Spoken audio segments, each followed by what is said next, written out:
Bueno, muy bien. Retomamos el tema de estado de tensión en un punto de un cuerpo sólido.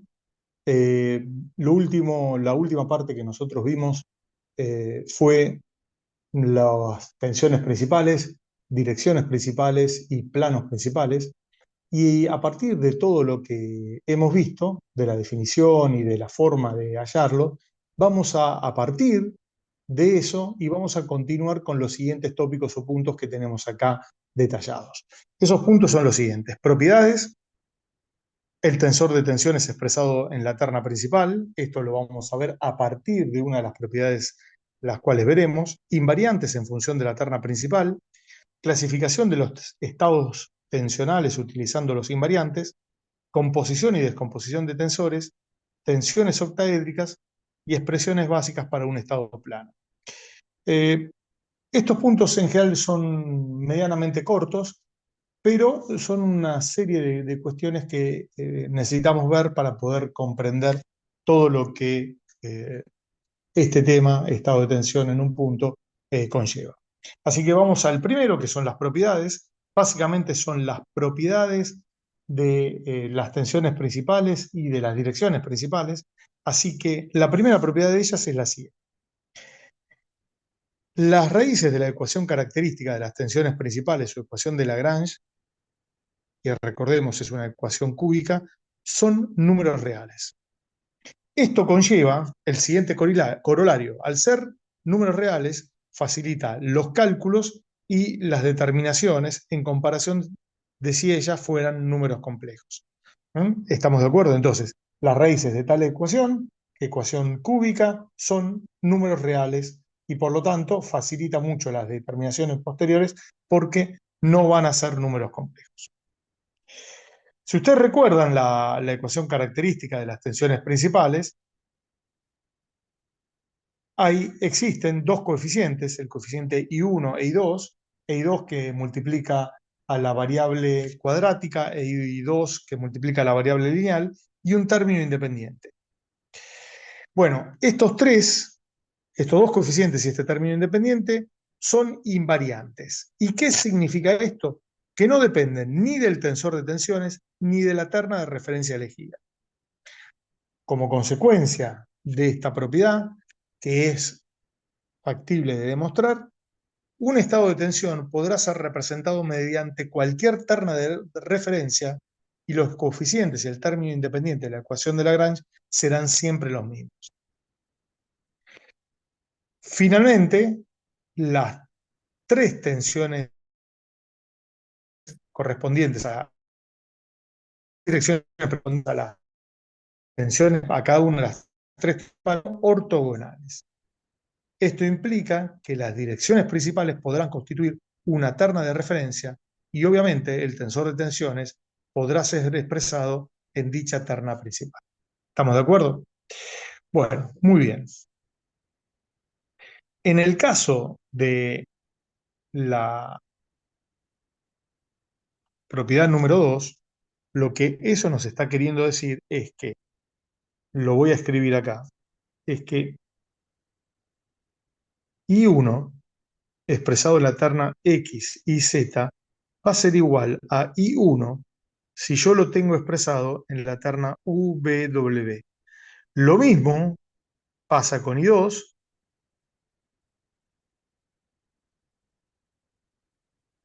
y lo mismo pasa con I3.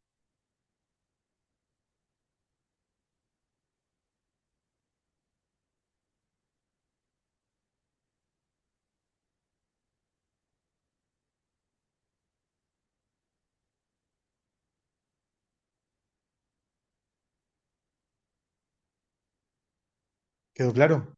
Así que esto es lo que en definitiva dice que no varían ni en función del tensor de tensiones ni de la terna elegida. Eh, bueno, muy bien. Entonces, tomando la tercera de estas expresiones, que eh, las tres direcciones principales son ortogonales y que por lo tanto pueden conformar una terna, lo que acá en definitiva nosotros, ¿qué tenemos? Imaginemos por un momento que la terna que está en gris es la terna X y Z. Mientras que la terna que está dibujada en azul, ambas del mismo origen, constituye la terna 1, 2, 3. Es decir, 1, 2 y 3 son los ejes asociados respectivamente a la tensión principal 1, a la tensión principal 2 y a la tensión principal 3. Y finalmente, como ambas son del mismo origen, esta es el origen de ambas ternas que obviamente coinciden con el punto que se está analizando. En este caso, el punto A con el cual veníamos trabajando. En definitiva, el tensor de tensiones, si uno lo expresa en la terna 1, 2, 3, como son tensiones principales, las tensiones principales no tienen componentes tangenciales. Por lo tanto, el tensor se escribirá de la siguiente manera.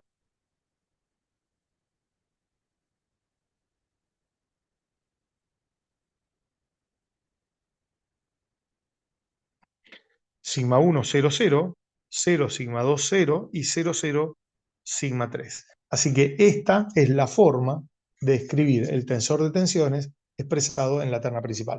Y vuelvo a repetir, obviamente el origen de ambas ternas, que siempre se lo elige coincidente con el punto que se está analizando, en este caso el punto A, y para el cual se quiere determinar el estado de tensión, ¿m? El origen de ambas ternas coincide con dicho. Muy bien. Dicho esto, vamos ahora a escribir a los invariantes en función de las tensiones principales. El invariante 1 es la traza del tensor de tensiones, pero expresada, en este caso, en la terna principal. Por lo tanto, va a ser igual a sigma 1 más sigma 2 más sigma 3. El invariante 2, ¿qué es? Es la suma de los menores complementarios de la diagonal principal. Y en este caso, estos menores complementarios no tienen las componentes tangenciales, por lo que acabamos de ver. Entonces, el invariante 2 será igual a sigma 1 por sigma 2 más sigma 1 por sigma 3 más sigma 2 por sigma 3. Y el invariante 3, que es el tensor de tensiones, ese mejor dicho, el determinante, el tensor de tensiones expresado en la terna principal, va a ser el determinante del tensor de tensiones que vimos acá. Y va a ser el producto de las tres tensiones principales. Sigma 1 por sigma 2 por sigma 3. Así que estos son los invariantes expresados en función de las tensiones principales. Perdón, sí, van a ser los invariantes expresados en función de las tensiones principales. Bueno, muy bien. Vamos ahora a clasificar a los estados tensionales en función de los invariantes. Es decir, vamos a indicar cuándo un estado tensional es triple, doble o simple. ¿Estamos de acuerdo? Entonces, vamos a suponer, en primer caso, lo siguiente. Vamos a suponer que sigma 1 es distinto de 0. Vamos a suponer que sigma 2 es distinto de 0. Y vamos a suponer que sigma 3 es distinto de 0. Y a su vez, vamos a proponer un plano cuyo versor, plano pi, tenga como cosenos directores a L, M y N. Así que estos son los datos de nuestro problema. Entonces, cuando yo escriba la expresión el vector tensión ρ en función de o como el producto del tensor de tensiones por el versor de dicho plano, todo expresado en la terna principal, en forma desarrollada o en forma matricial, nos quedará de la siguiente manera.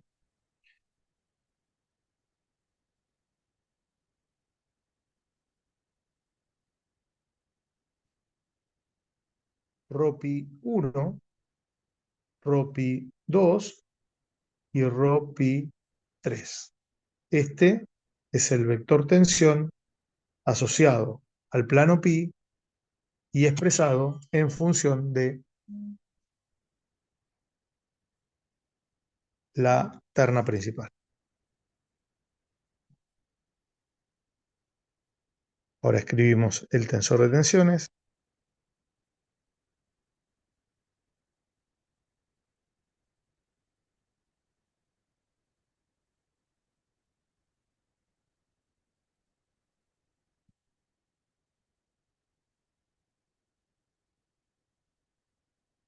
por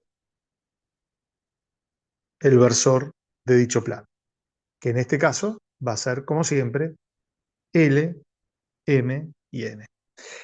El resultado de esto va a ser el siguiente, que lo voy a escribir en violeta. Va a ser sigma 1 por L, sigma 2 por M y sigma 3 por N. Ahora bien, como el versor NP va a ser cualquier posible combinación de L, M y N, con la única condición que cumpla que L al cuadrado más M al cuadrado más N al cuadrado sea igual a 1, y el tensor de tensiones va a ser siempre el mismo para todos, mientras L, M y N tomen cualquier valor, siempre el vector ρ va a tener componentes en las tres direcciones. Y en general no va a guardar ningún patrón. Por lo tanto, la condición necesaria y suficiente, la condición necesaria y suficiente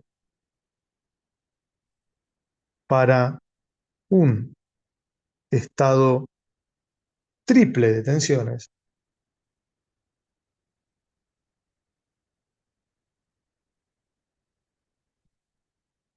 es que el invariante 3 sea distinto de cero. Esta es la condición necesaria y suficiente. ¿Estamos de acuerdo? Bien, dicho esto, vamos ahora a analizar el siguiente caso. Vamos a analizar ahora el siguiente caso. Vamos a suponer que sigma 1 es distinto de 0. Vamos a suponer que sigma 2 es distinto de 0. Y vamos a suponer que sigma 3 es igual a 0. Y esto es sin perder ningún tipo de generalidad en el desarrollo que vamos a hacer. Sin perder ningún tipo de generalidad en el desarrollo que vamos a hacer. Podría haber sido tranquilamente sigma 1 o podría haber sido sigma 2 el que fuera igual a 0. Y obviamente el versor NP está dado por sus cosenos directores L, M y N. Muy bien, si ahora yo planteo el mismo producto que antes, es decir, esto de acá, que ya que estamos, me lo voy a copiar y lo voy a llevar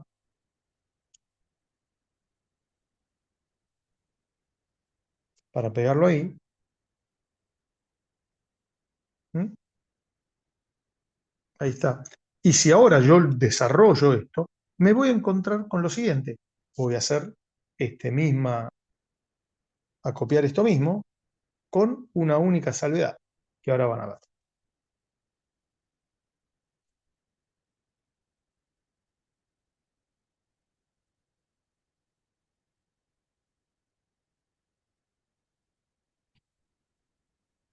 En este caso, sigma 3 es nulo.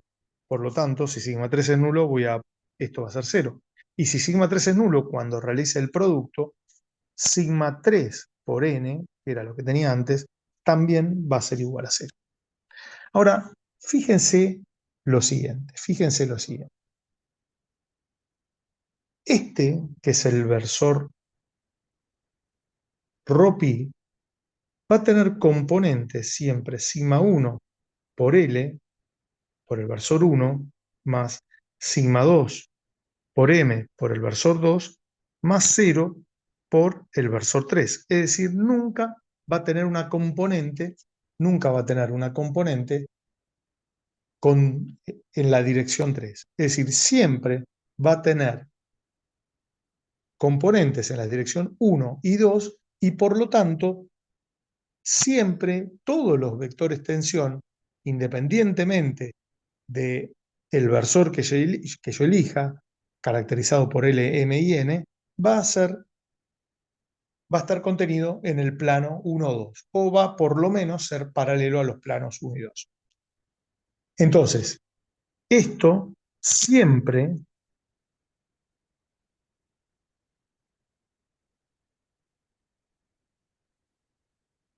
va a pertenecer al plano 1, 2. Con lo cual, fíjense, para que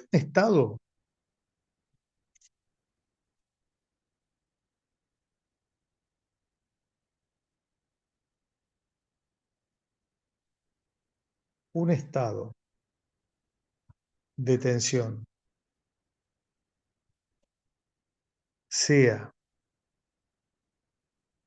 plano o doble o biaxial, se deberá cumplir lo siguiente. Primero, que la invariante 3 sea igual a 0. La única forma de que el invariante 3 sea igual a 0 es que, acá expresando el tensor de tensiones en la terna principal, es que una de las tres tensiones sea nula. ¿Sí? Por lo que nosotros vimos precedentemente. ¿Mm? ¿Sí? Al ser una de estas tres tensiones igual a 0, el invariante 3 es nulo. Es nulo. Ahora, esta es la condición necesaria, pero no es suficiente, porque la otra condición que se requiere es que el invariante 2 sea distinto de 0. Y esta es la condición suficiente. ¿Quedó claro? Bueno, habiendo dicho esto, vamos ahora a agregar una hojita.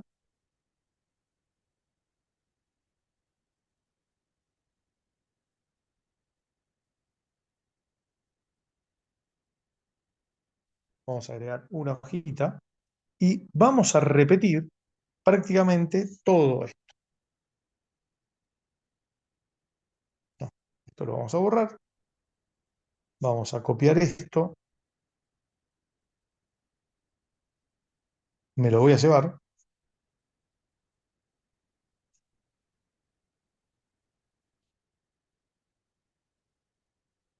¿Mm? La única diferencia que vamos a tener acá es que esto lo voy a borrar, es que sigma 2 sea igual a sigma 3 y sea igual a 0. Y lo otro que también vamos a poder decir es esto de acá.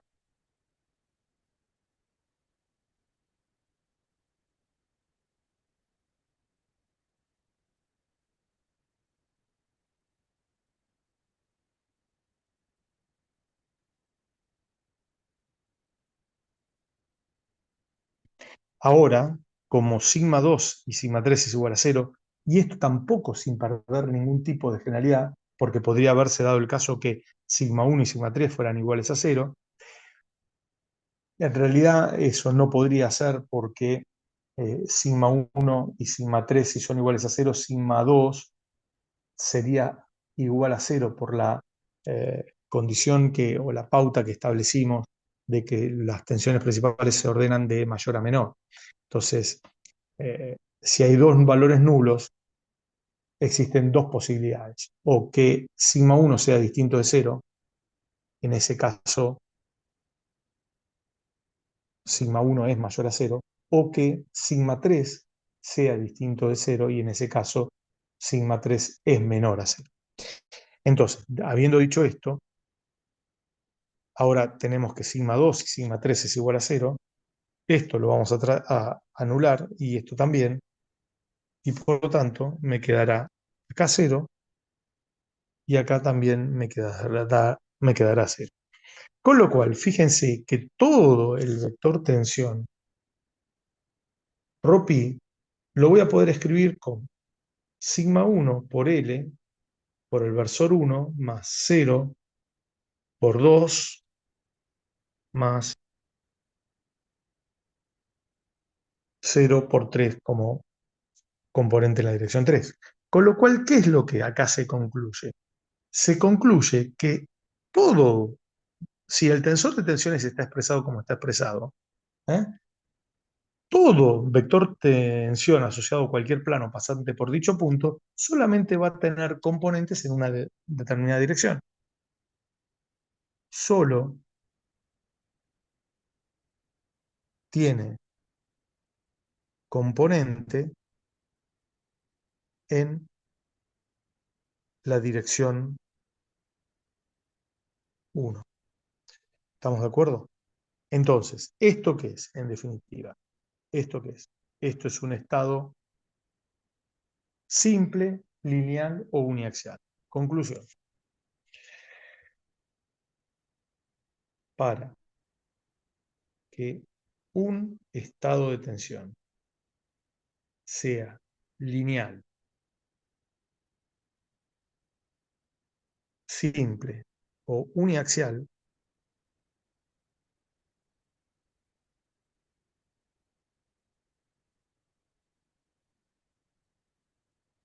se deberá verificar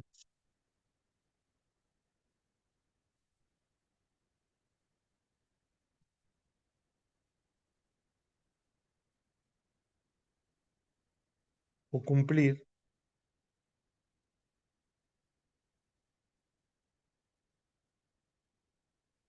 con lo siguiente. Primero, el invariante 2 tiene que ser igual al invariante 3 e igual a 0. Esta es la condición necesaria. Y la otra condición es que el invariante 1 sea distinto de 0. Esta es la condición suficiente. ¿Estamos de acuerdo? ¿Sí? Así que esto se desprende claramente del análisis que recién acabamos de hacer. Así que estas son las condiciones para darnos cuenta si estamos en un estado triple, doble o simple de tensiones, o espacial, plano o lineal de tensión. Bien, vamos a seguir ahora con el siguiente punto, que es la parte de composición y descomposición de tensores. Vamos a ver en primer término un problema de composición de tensores. Supongamos que tenemos este cuerpo C, que es el mismo, acá está repetido 2 veces, pero que sobre el cuerpo que está a la izquierda se le aplica en una primera instancia un conjunto de fuerzas que vamos a denominar las acciones de tipo 1, o primer conjunto de acciones.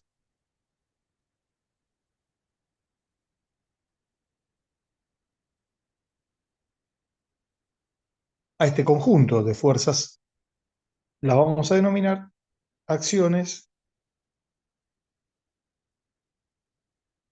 1. ¿Estamos de acuerdo? Y vamos, ya que estamos, vamos a recuadrar esto.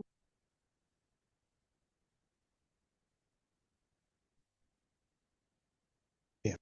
Y a su vez, vamos a suponer ahora que a este mismo cuerpo, en una instancia posterior a esta en la cual aplicamos acciones 1, imaginemos que aplicamos el conjunto de fuerzas 1, vemos qué es lo que le pasa al cuerpo. Puntualmente, lo que queremos saber es qué es lo que le está pasando al punto A que queremos estudiar, que es este punto, que es el punto bajo estudio.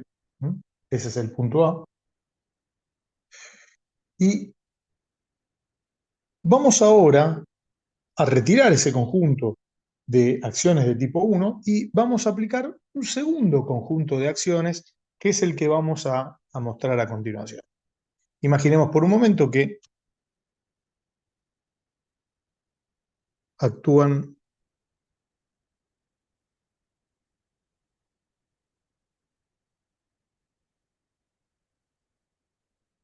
este conjunto de fuerzas. ¿Mm?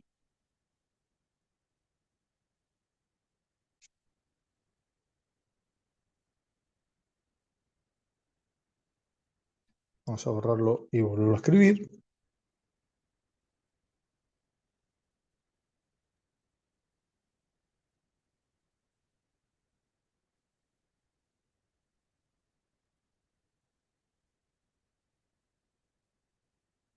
¿Mm? Que es el conjunto de acciones de tipo 2.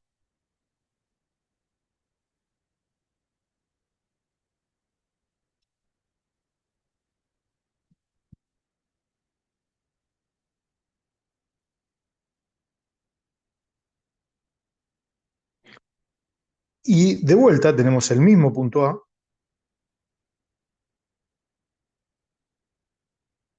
al cual estamos estudiando. Bueno, como consecuencia de ambos conjuntos de acciones que actúan en distintas etapas de tiempo, yo voy a poder tener del primero como del segundo,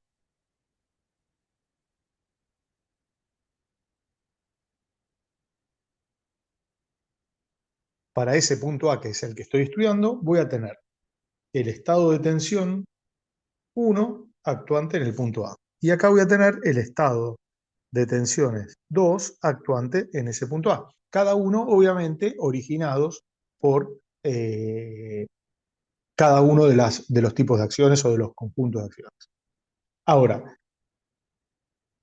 lo que caracteriza a cada uno de los estados tensionales, ¿qué es? Es el tensor de tensiones. Entonces, voy a tener de acá y de acá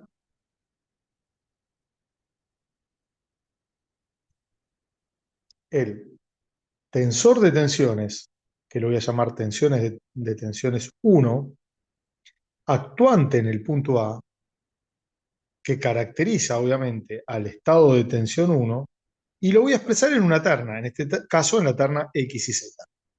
Acá, obviamente, voy a tener el tensor de tensiones 2, actuantes en el mismo punto A, que caracteriza al estado de tensión 2 y obviamente expresado en la misma terna X y Z. Ahora, supongamos que en una tercera instancia,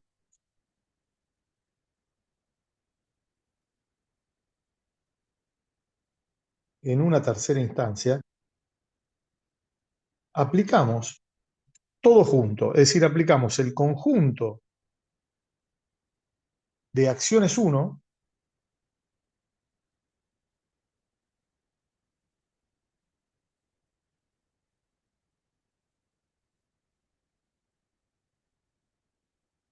más el conjunto de acciones 2, y esto, ¿qué nos va a dar? El conjunto de acciones que vamos a llamarlo acciones totales.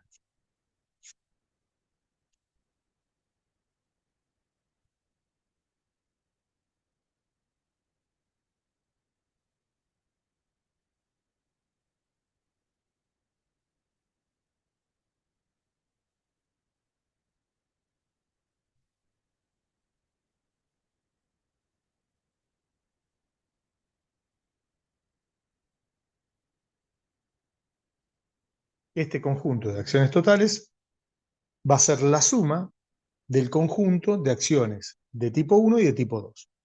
Es decir, que en definitiva lo que uno está pensando es que el estado de tensión 1 actuante en el punto A, tal como lo habíamos escrito anteriormente, más el estado de tensión 2 actuante en el mismo punto, va a ser igual al estado de tensión total actuantes en el mismo punto A.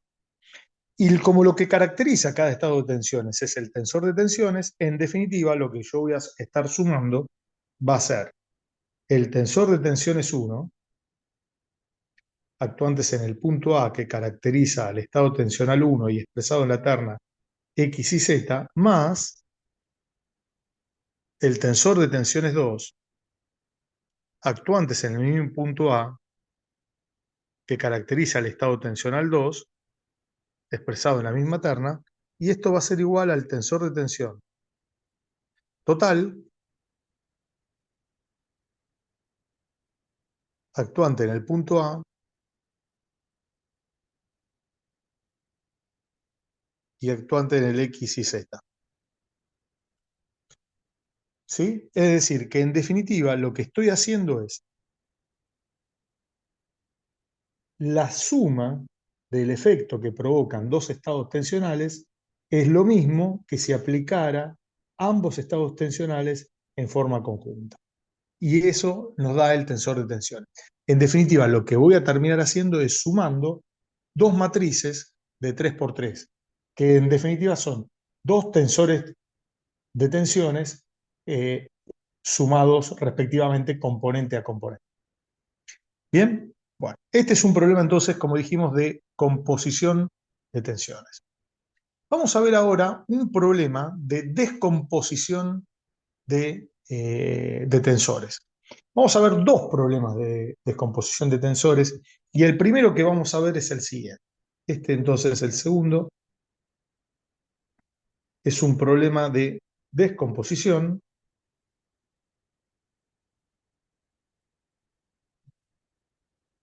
el cual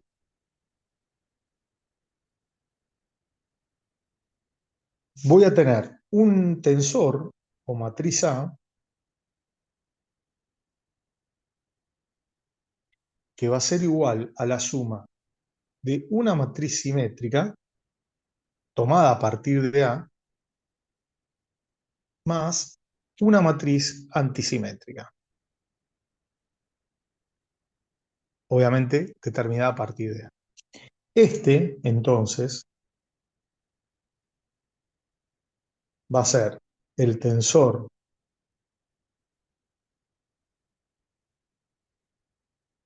simétrico y este va a ser el tensor antisimétrico.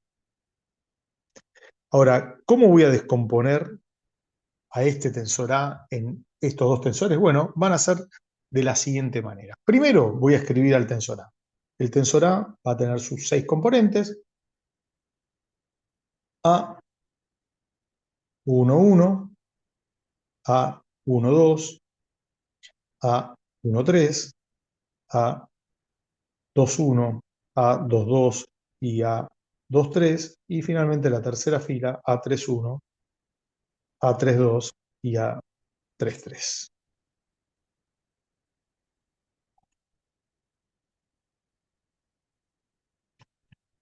Muy bien.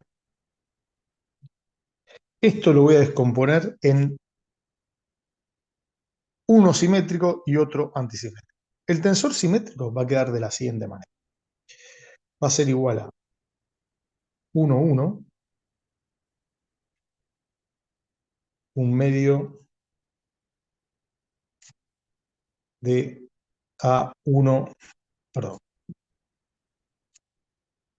A12 más A21 y un medio de A13 más A31. Después tendremos acá un medio de A12 más A21, A22 y un medio de A23 más A32. Y finalmente tendremos un medio, voy a escribirlo en el de arriba, un medio de A31 más A13, un medio de A32 más A23 y el 3, 3. Y voy a corregir acá, esto lo voy a escribir al revés, para que me quede todo de la misma manera. Este sería el A21 más el A12. Es decir, primero pongo a aquel elemento de la cual el original pertenecía a la fila. ¿Sí? Entonces,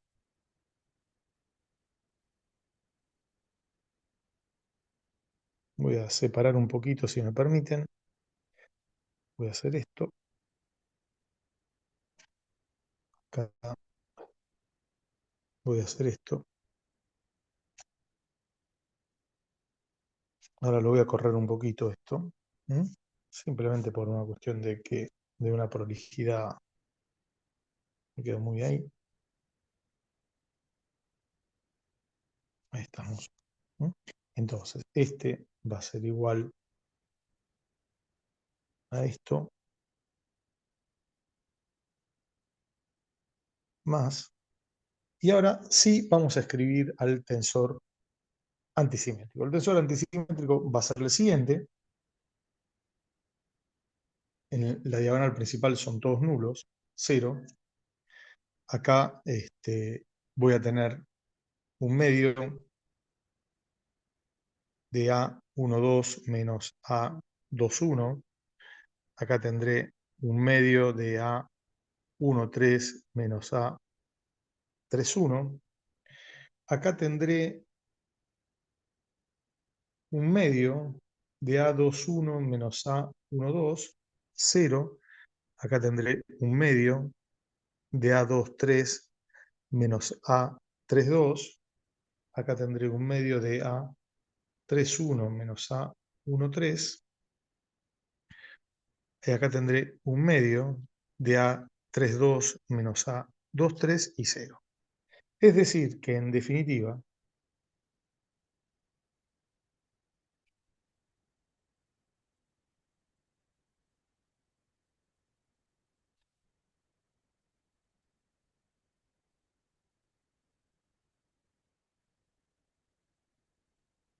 hemos descompuesto a nuestro tensor. Este tensor era el tensor A en el tensor simétrico, que es este de acá, y este de acá, que es el tensor antisimétrico. ¿Estamos de acuerdo? Así que, en definitiva, esta es una descomposición. ¿Por qué vamos a hacer esto? Bueno, lo vamos a ver en un rato, más que en un rato, cuando empecemos a ver estado de tensión en un punto, y entonces ahí sí lo vamos a ver y vamos a tratar de interpretar qué es lo que eso está representando y por qué nosotros lo necesitamos hacer. ¿Estamos de acuerdo? Bueno, vamos a ver otro de descomposición. Vamos a agregar acá una hojita, añadir página. Muy bien, ya estamos. Entonces, dicho esto, vamos a empezar. Ahora vamos a ver un segundo problema de descomposición.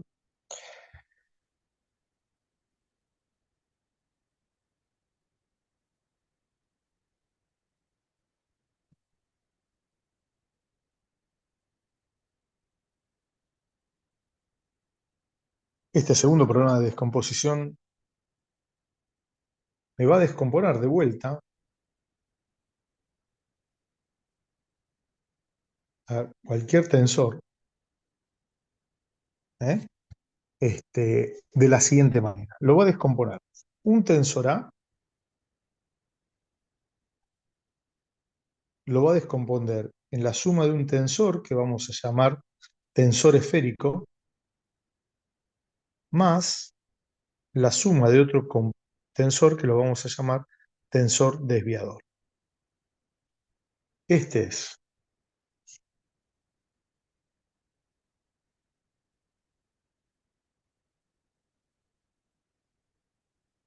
tensor esférico y este es tensor desviador. Y ahora vamos a ver cómo esto queda en función de lo que venimos nosotros trabajando. Entonces yo tengo el tensor 1, 1, 1, 2, las componentes, ¿no? Los elementos componentes de cada uno de estos tensores, del tensor original, el tensor A, mejor dicho.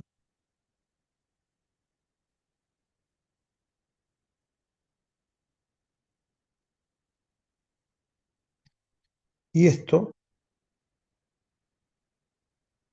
lo voy a poder escribir como la suma de los siguientes dos tensores.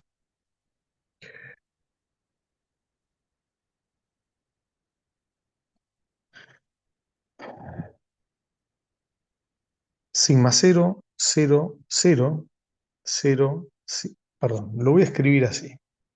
Vamos a ponerlo primero en forma general y después lo voy a particularizar para el tensor como corresponde. Va a ser A sub 0, 0, 0, 0, 0, A sub 0, 0, 0, A sub 0.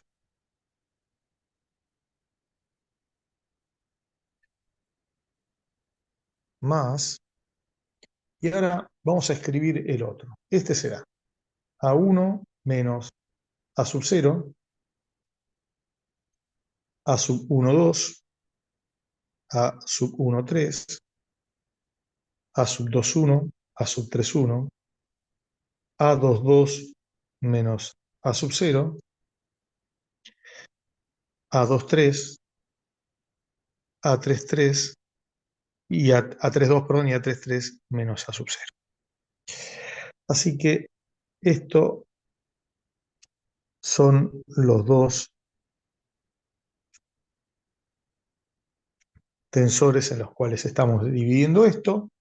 Este es el tensor A, este es lo que se denomina como tensor esférico, y este es el que se denomina como tensor desviador. Claro, la pregunta es, todos los elementos son conocidos, salvo A sub 0, que no se sabe qué es. Bueno, A sub 0 es la traza del tensor A dividido 3. Es decir, es A11 más A22 más A33 dividido 3. Eso es el elemento AC. Claro, la pregunta es, bueno, ¿cómo expresamos esto a través de, cómo expresamos esto a través de un tensor de tensiones? Que es lo que vamos a ver ahora. Entonces, vamos a suponer que yo tengo el tensor de tensiones que está dado por, voy a ponerlo con este gris un poquito más oscuro, no tan claro. Entonces yo tengo sigma x, tau ix, tau zx, tau xi, sigma y, tau zi, tau xz, tau iz y sigma z. Este es el tensor de tensiones nuestro. Bueno, ¿cómo queda esto dividido? Y esto queda dividido como recién les acabo de explicar, en definitiva.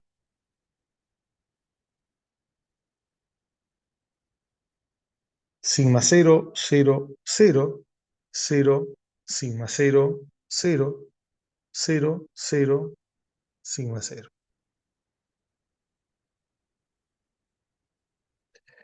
Más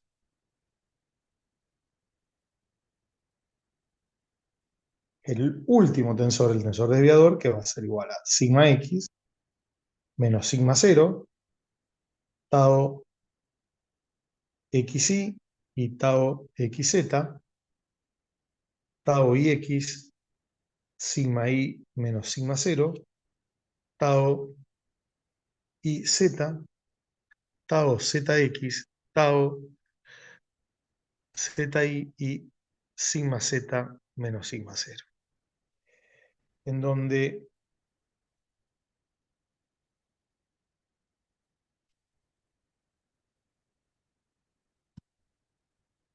de vuelta sigma 0 es igual a ¿qué? Es igual a sigma x más sigma y más sigma z dividido 3. por definición de sigma cero. ¿Y esto qué es? Es la traza del tensor de tensiones, dividido 3. ¿Y la traza del tensor de tensiones qué es? Es el invariante 1, dividido 3. Y como el invariante 1 es un invariante, es decir, es constante independientemente de la terna elegida para expresar el tensor de tensiones, el invariante 1 va a ser igual a sigma 1 más sigma 2 más sigma 3 dividido 3. ¿Por qué? Porque el invariante 1 es igual al invariante 1, sea que esté expresado en la terna x y z, o sea, como todos los otros invariantes, que esté expresado en cualquier terna. De hecho, la 1, 2, 3. Entonces, como esto se cumple,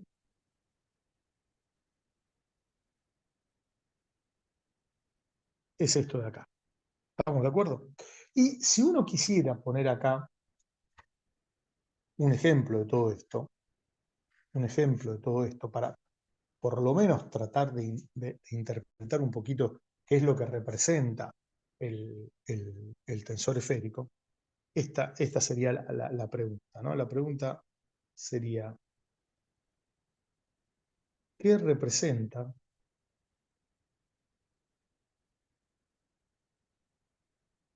el tensor esférico?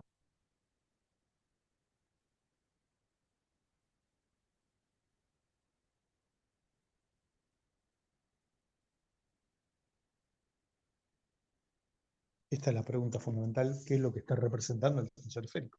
Entonces, para eso, imaginemos lo siguiente. Imaginemos que yo voy a plantear esto de acá ahora. Yo voy a plantear esto de acá. Imaginemos que yo quiero calcular el vector tensión asociado al plano pi como el producto del tensor de tensiones por el versor del plano pi, nuestra conocida fórmula, pero expresado todo en la terna 1, 2, 3. ¿Sí? En la terna 1, 2, 3. Esto, en definitiva, ¿qué es? Esto, en definitiva, es lo siguiente. Es ρ pi 1, ρ pi 2, ρ pi 3.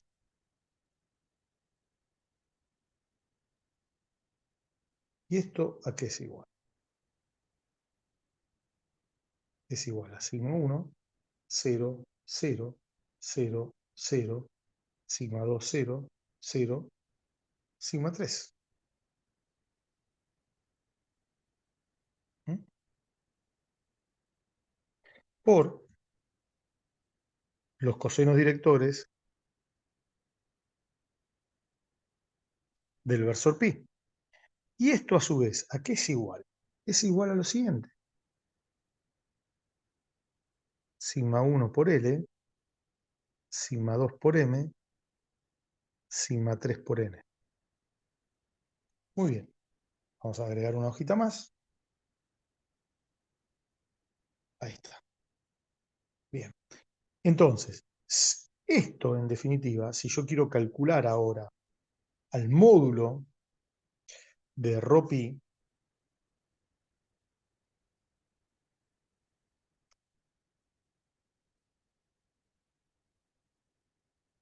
el módulo de ρ pi, el módulo de ρ pi es esto en definitiva.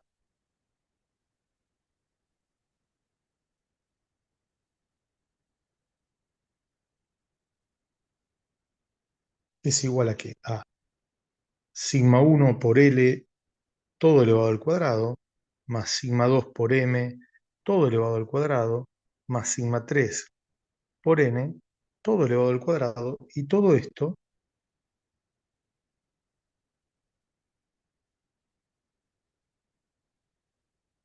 raíz cuadrada. Esto en definitiva, ¿a qué es igual? Es igual a sigma 1 al cuadrado por L al cuadrado.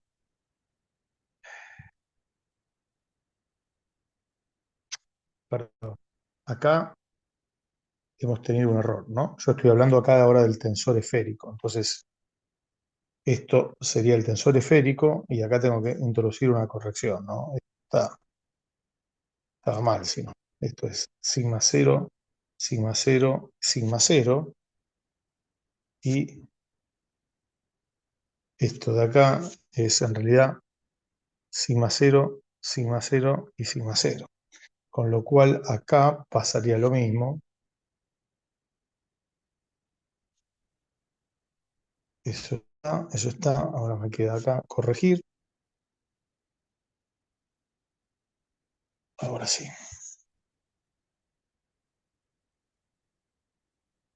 Bien.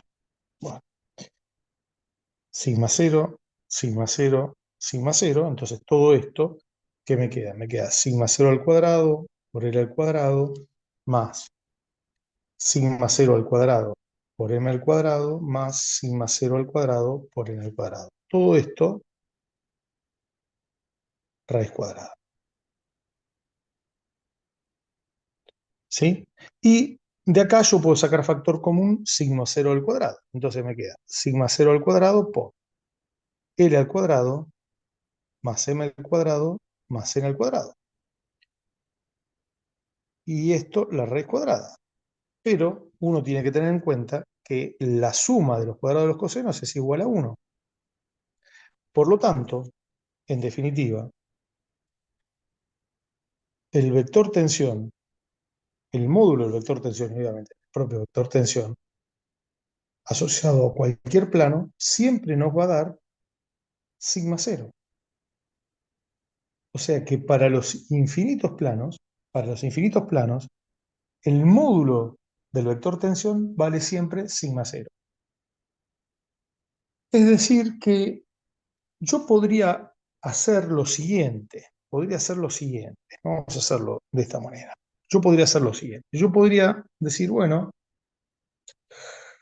tengo esta terna coordenada,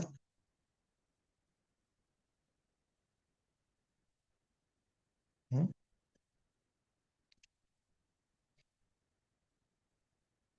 Que yo tranquilamente acá la puedo expresar en X y Z, como venimos trabajando, en donde, en definitiva, este punto, que es el origen de la terna, coincide con el punto A bajo estudio, pero a partir de ahí, todos los vectores tensión asociados a los infinitos planos pasantes por ese punto, ¿cuánto van a valer?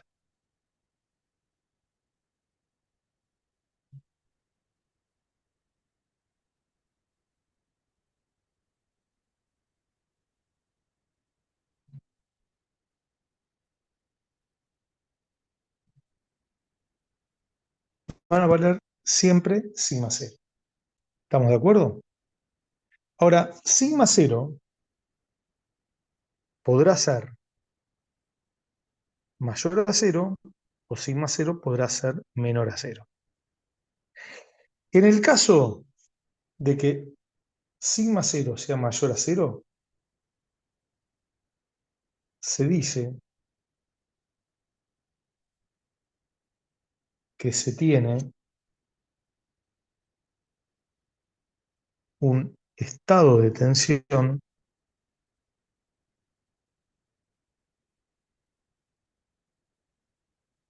de equitracción.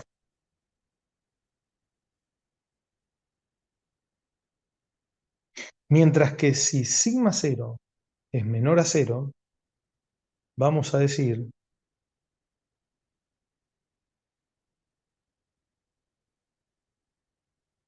que se tiene un estado de tensión de equicompresión.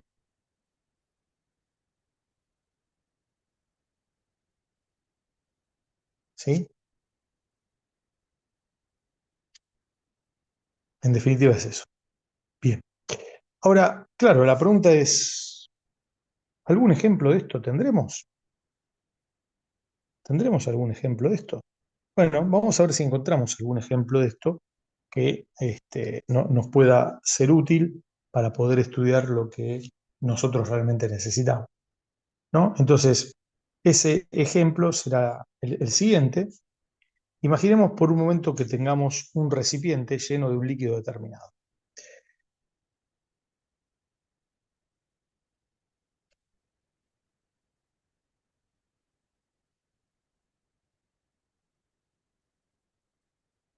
Vamos a considerar un punto A, que es el que vamos a estar estudiando, ¿sí? Y vamos a suponer también que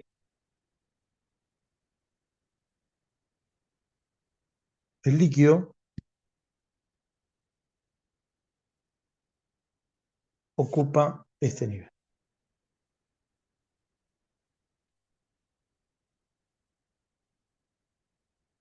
Este es el nivel del líquido, ¿sí?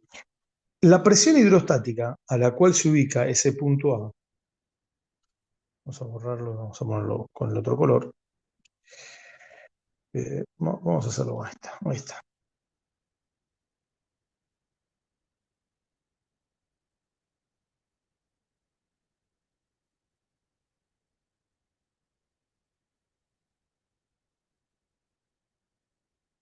Esto vamos a suponer que es Z. Ese es el punto A. Cada uno de estos puntos está solicitado a una tensión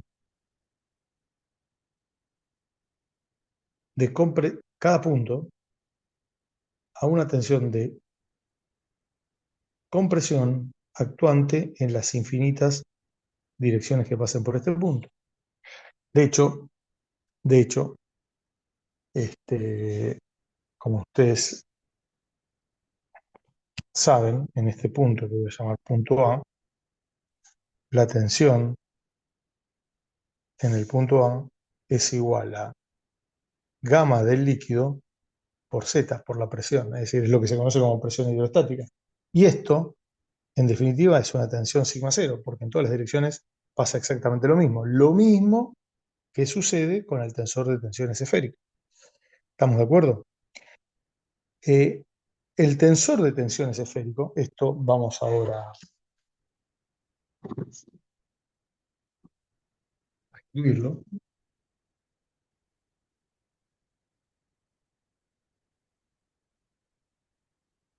vamos a poner lo siguiente, ya que estamos, vamos a hacer así, la existencia del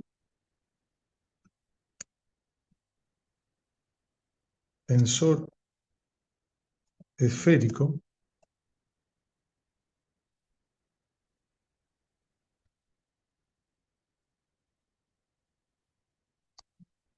implica cambios de volumen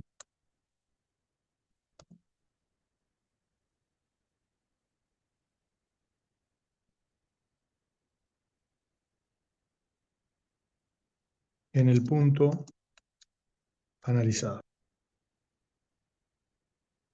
Mientras que la existencia del tensor desviador implica cambios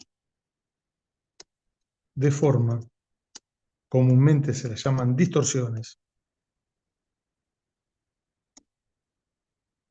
en el punto analizado. Vamos a poner todo esto así.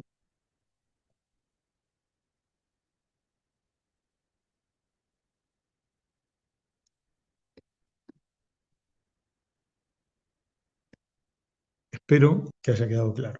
¿Está bien? Es decir, es simplemente eso. O sea, yo cuando descompongo un tensor, que lo descompongo en el tensor esférico y en el tensor desviador, podrán ser los dos distintos de cero, podrá ser o uno igual a cero y el otro distinto de cero.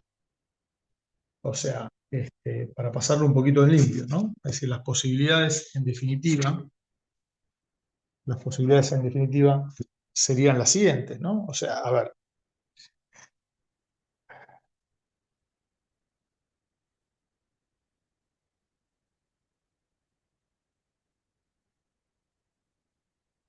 dado el tensor de tensiones, pueden pasar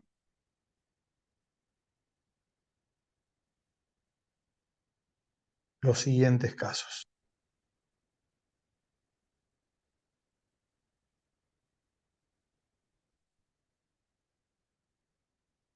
El caso 1, si el tensor esférico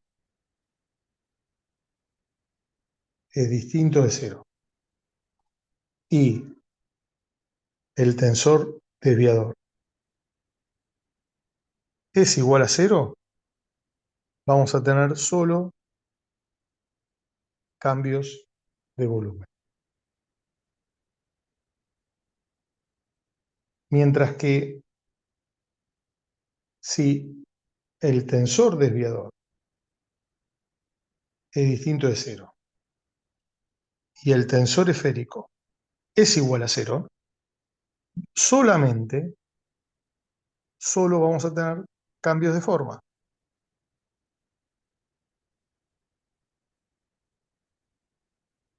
Y finalmente, que los tres, que los dos, perdón, sean no nulos, o sea, si el tensor esférico es distinto de cero y el tensor desviador es distinto de cero, tendremos cambios de volumen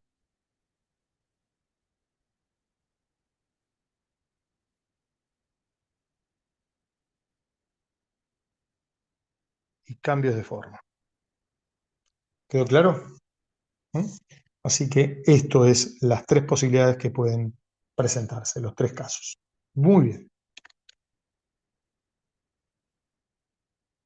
Bueno, vamos a continuar con el penúltimo punto, que son tensiones octaédricas. Tensiones octaédricas. Bueno, lo primero que uno tiene que tener en cuenta acá es que nosotros vamos a trabajar, acá se trabajará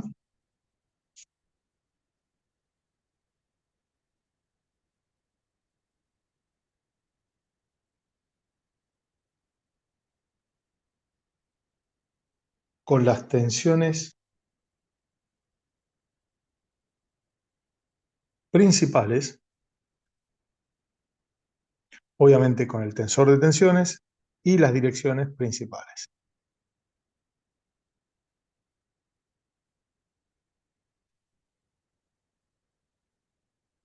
Es decir, nuestras herramientas de trabajo van a ser las siguientes. Nuestras condiciones de trabajo, mejor dicho, van a ser las siguientes.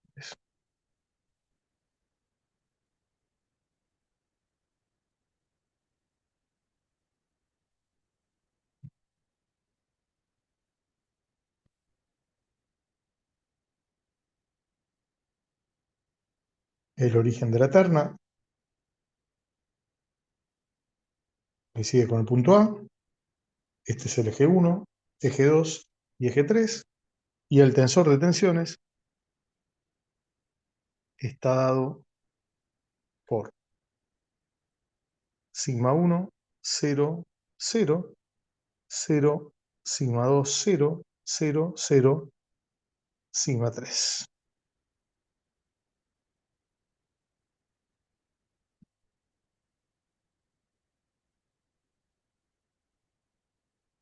Vamos a borrar esto y volverla a salir torcidita. Así que ¿Mm? Ese es el tensor de tensión. Entonces, la pregunta es, ¿cuándo consideramos que una eh,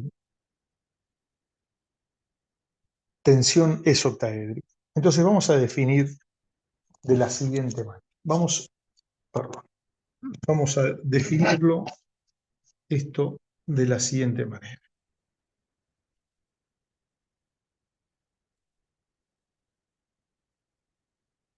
Volvemos a compartir.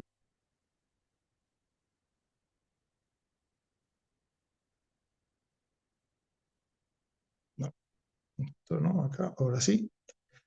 Entonces nosotros vamos a decir lo siguiente. Muy bien, vamos a decir lo siguiente.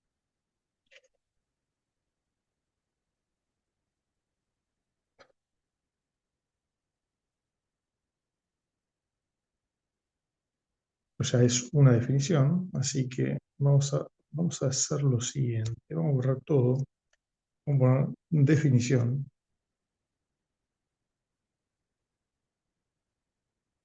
Vamos a subrayar esto.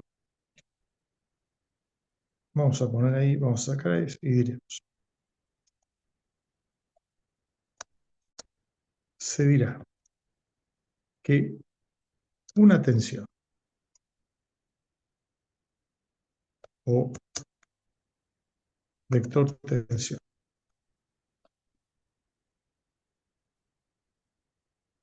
asociado, asociada a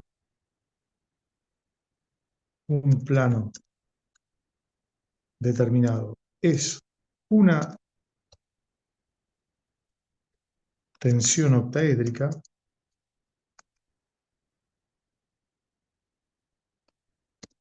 cuando el plano al cual se la asocia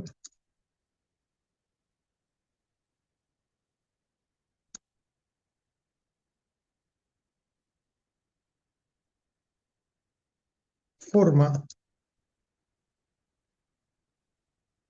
el mismo ángulo con los tres ejes coordenados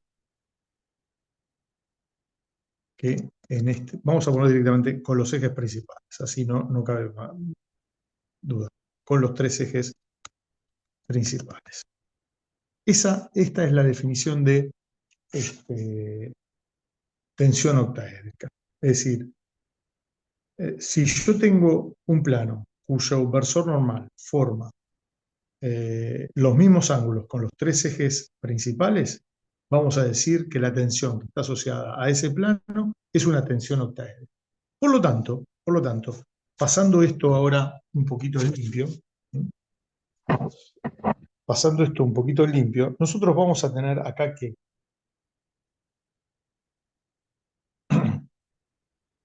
alfa va a ser igual a beta y va a ser igual a gamma. Por lo tanto, el coseno de alfa va a ser igual al coseno de beta y va a ser igual al coseno de gamma. O sea que en definitiva, L será igual a M y será igual a N. Esta es la esencia de lo que nosotros estamos acá definiendo. Mejor dicho, la definición. Perdón, y acá vamos a llamar que estos cosenos, simplemente por una cuestión, diremos que como los cosenos son iguales, los llamaré igual a un número que será el número C. ¿Estamos de acuerdo? Es decir, al coseno de esos tres ángulos lo llamaremos directamente C. Por lo tanto, por lo tanto, ¿qué es lo que va a pasar? Si yo tengo que, o si tenemos, mejor dicho,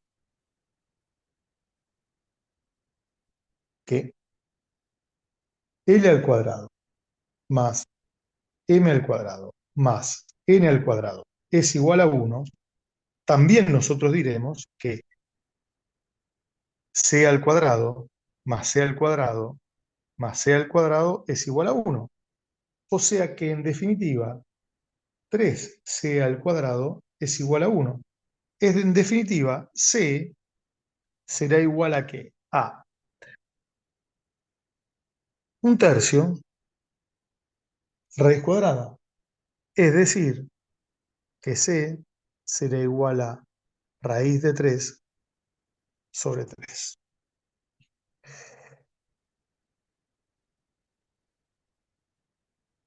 ¿Mm? ¿Estamos de acuerdo? Entonces, y esto nos da como valor que C vale más o menos 0,577 y que en definitiva alfa igual a beta igual a gamma será igual a 54,736 grados. Así que esto es lo que ocurre cuando uno tiene una tensión octaédrica. Obviamente, al plano al cual pertenece la tensión octaédrica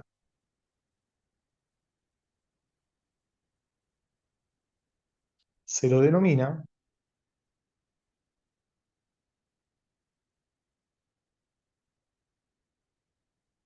plano octaédrico. Y a la dirección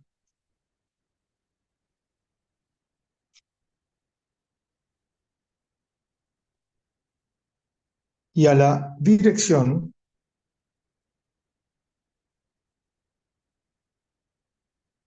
del plano octaédrico se la denomina dirección octaédrica. Bueno, eh, en definitiva, fíjense lo siguiente.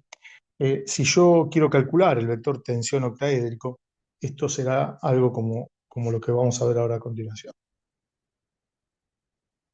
La componente de la tensión octaédrica asociada a la dirección 1, a la dirección 2 y a la dirección 3 va a ser igual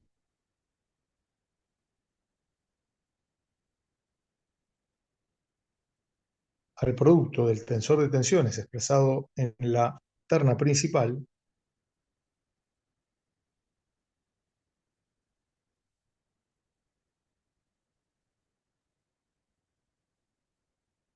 por los cosenos directores, que en definitiva los cosenos directores ¿qué son? Son C, porque los tres son iguales, ya que los ángulos que forma el plano octaédrico con los tres ejes principales es el mismo. Entonces, esto me va a quedar igual a lo siguiente. Sigma 1 por C, sigma 2 por C, sigma 3 por C. Y si yo quiero el módulo de la tensión octaédrica,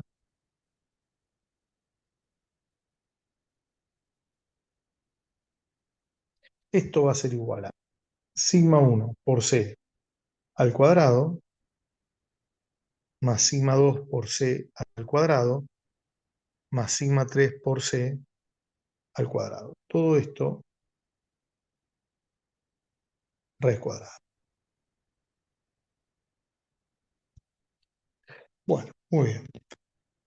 Esto en definitiva, yo voy a poder sacar C cuadrado, va a quedar afuera de toda esta raíz y la raíz cuadrada de C cuadrado de C, por lo tanto, en definitiva, el módulo de ρ octaédrica va a ser igual a C por la raíz cuadrada de sigma 1 al cuadrado, más sigma 2 al cuadrado, más sigma 3 al cuadrado. Ahí está. Así que sería esto. Bueno, muy bien. Una vez que nosotros calculemos de esta manera la tensión octaédrica, la tensión octaédrica en definitiva va a estar dada de la siguiente manera. Va a ser igual a C1 por C por el versor 1 más C2 por C por el versor 2 más C3 por C por el versor 3. Esto en definitiva es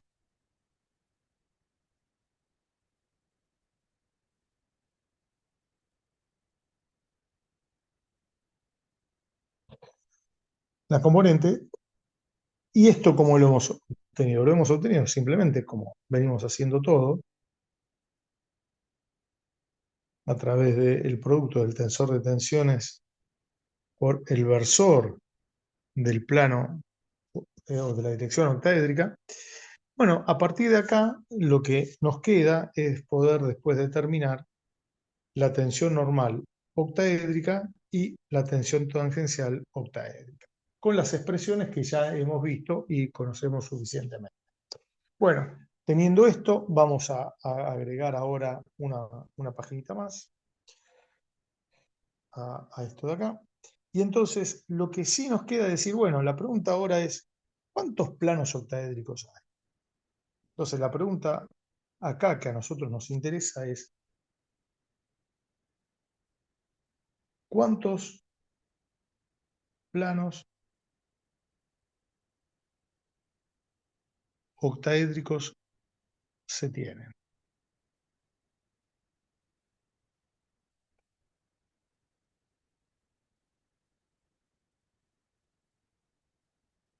Bueno, y yo tendría que ver cuántas posibles direcciones hay. Bueno, la verdad que en una terna de referencia, en una terna como las que nosotros estamos acostumbrados a trabajar, que sería esta de acá,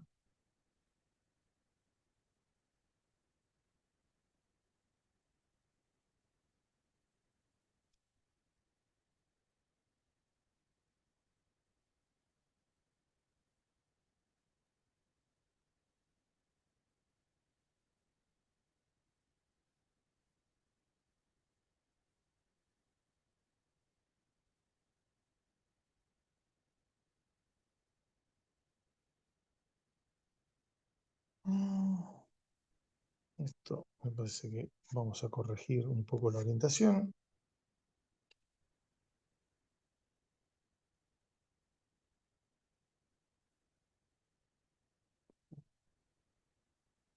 Ahora sí, ahí estamos. ¿Eh? Entonces acá tenemos la dirección 1, acá tenemos la dirección 2 y acá tenemos la dirección 3. Y entonces vamos a utilizar lo siguiente. Los planos octaédricos, en definitiva, ¿cuáles serían? Serían los siguientes. Bueno, muy bien, vamos a ver.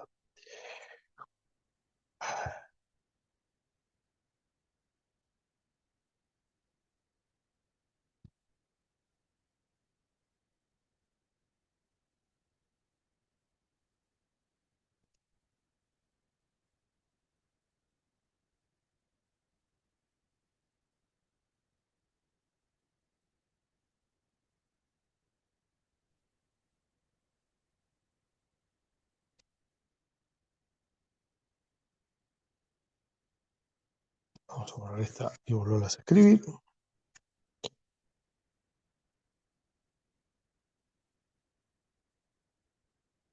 Y estos serían los 4 planos, los que están en verde, los que están en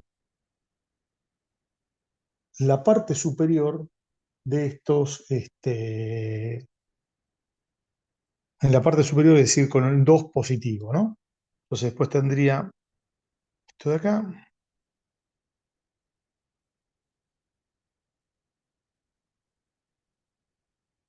ahí, y finalmente después tendría lo otro que voy a hacer, van a ser los 4 planos que tengo por debajo. Y esos 4 planos que tengo por debajo van a ser los siguientes.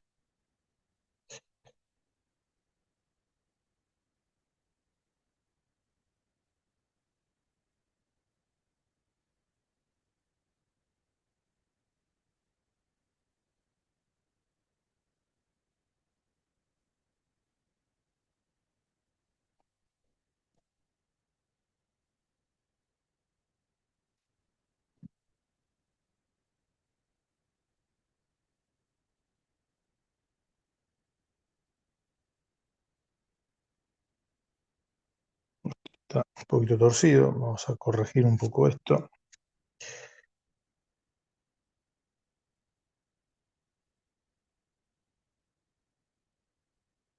Este de acá.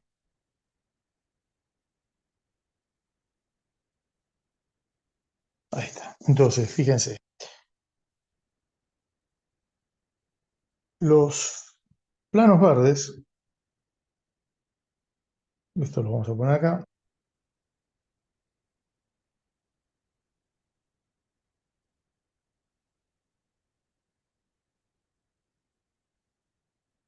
se ubican con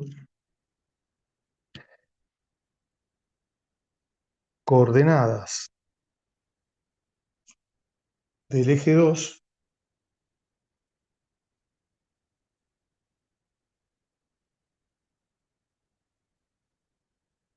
positivas.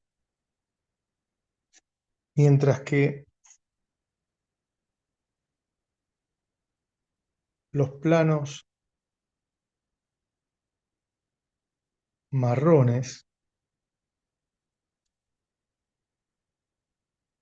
se ubican con coordenadas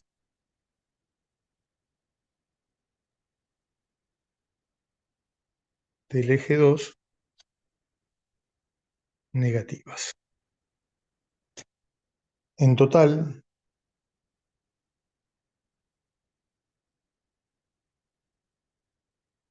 se tienen 8 planos octaédricos y de aquí su denominación. ¿Estamos de acuerdo? Así que esto es así. Bueno, vamos a ver, ya vamos a ir empezando también con,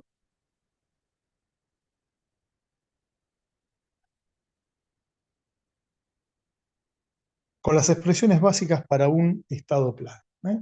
Vamos a ya prácticamente a empezar con eso y vamos a ver qué es lo que podemos decir o qué es lo que pretendemos decir y